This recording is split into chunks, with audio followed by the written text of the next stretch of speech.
Our next guest is Republican Congressman Peter King, who had this to say about Mr. Trump's failure to condemn the white supremacist David Duke in that interview yesterday. Quote, Trump told Jake Tapper he doesn't know who David Duke is or what white supremacist organizations stand for. If Trump's statement is true, then he is genuinely dumb. If he is lying, that is shameful. In either case, he should not be running to lead the United States. Joining me now, Congressman King. Congressman, thanks for being here. So you heard Governor Huckabee's response to this, which is Trump says he had a bad earpiece and didn't necessarily hear. Trump's history doesn't suggest that he is a racist. Well, first of all, the earpiece was obviously working because he was repeating almost verbatim what the question was. And there's nothing tricky about this. This is nuclear science. You hear David Duke, that should have been a 2-second answer.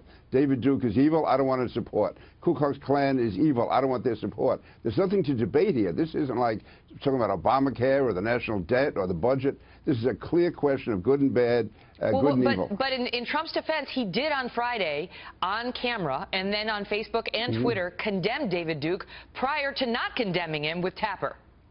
Yeah, again, this is part of, the erratic nature of Donald Trump. And you notice the first time he disavowed it, he did it almost in an annoying way. He says, okay, I disavow him, okay? You satisfied? Almost like he was annoyed he was asked the question. Then when Jake Tapper asked him in a serious way, Donald Trump seemed somehow to resent being asked the question. I'm not saying he's a racist. I'm saying that he will say whatever he has to say at the moment, that he's temperamental, that he's erratic, and that he doesn't realize the consequences of what he's saying. I mean, just think, he says he's going to stand up to Putin and he's going to have all these international trade agreements and arms deals and everything else, and he couldn't even handle Jake Tapper on the question of whether or not he supported David Duke or accepted the support of David Duke. This, to me, is sort of emblematic of Trump's style. He says what he has to say, then if he gets caught, he lies about it, and he doesn't realize the full consequences of what he's saying. What he told Tapper 2 days after he disavowed David Duke was, honestly, I don't know David Duke.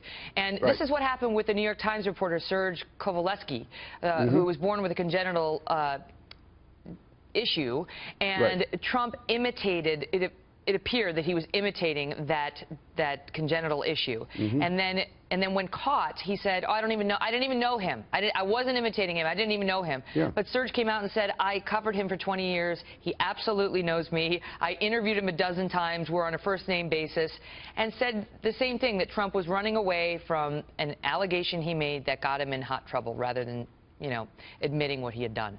Yeah, when in trouble, he lies, and he lies flagrantly, and somehow he's been able to get away with it. And that's what we have to keep from happening again in the future. There's no doubt that there's no way he can defend the interview about David Duke. And now he's just out and out lying about it. And he's the guy who says he's so tough.